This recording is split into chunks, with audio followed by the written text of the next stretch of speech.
శ్రీనివాస్ గారు నేను ఇద్దరం ఇక్కడికి వస్తాం. మనం ఇక్కడ కూడా పాల్గొని తర్వాత నేను హైదరాబాద్ పోవడానికి 4 గంటలకు అక్కడ చేరుకోవడానికి మీరు నాకు పర్మిషన్ ఇవ్వాలి.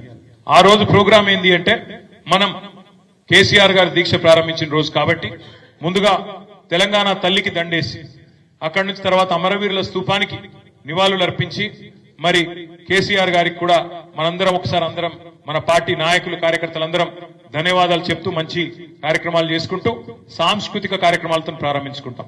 తర్వాత పెద్ద ఎల్ఈడి స్క్రీన్ కూడా పెట్టుకుంటా ఉన్నాం. ఆ రోజు ఒక 20-25 నిమిషాల నిడివితోని అసలు పార్టీ పెట్టిన నాటి నుంచి దీక్ష కూర్చునే దాకా ఏమేం జరిగింది, ఎందుకు దీక్ష కూర్చోవలసి వచ్చింది, ఉద్యమం. ఎందుకంటే చాలా మంది ఈ తరం పిల్లలకు తెలియదు. చాలా మంది ఈ తరం పిల్లలకు అంటే మీరు ఒకసారి ఆలోచిస్తే ఇప్పుడు 10 ఏళ్ళు దాటింది తెలంగాణ ఏర్పడి, దీక్ష అయి 15 ఏళ్ళు అవుతుంది. కేసీఆర్ గారు దీక్ష కూర్చున్నప్పుడు 3 ఏళ్ల పిల్లగానికి ఇవాళ 18 ఏళ్ళు. కాబట్టి వాళ్ళకి తెలియదు, అప్పుడు 5 ఏళ్ల పిల్లలకు కూడా తెలియదు.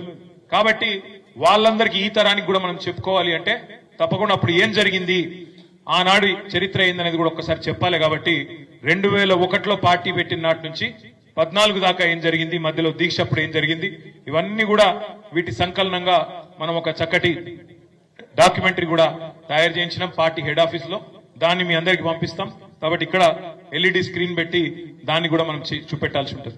దాని తర్వాత సాంస్కృతిక కార్యక్రమాలు, తర్వాత పరిమిత సంఖ్యలో వక్తలు, దేశపతి శ్రీనివాస్ గారు, నేను, జిల్లా అధ్యక్షుడు, ఇంకా ఒకరిద్దరు ఎవరైనా పెద్దలు ఉంటే వారు మాత్రమే మాట్లాడి మనం మధ్యాహ్నం వరకే ముగించుకునే ప్రయత్నం కూడా చేద్దాం.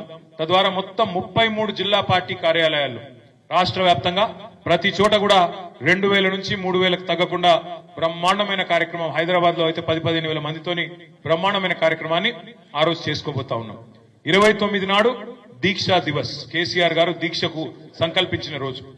9 డిసెంబర్ నాడు విజయ దివస్, విజయం సాధించి తెలంగాణ ప్రకటన సాధించిన రోజు విజయ దివస్ గా ఆ రోజు జరుపుకోబోతా ఉన్నాం.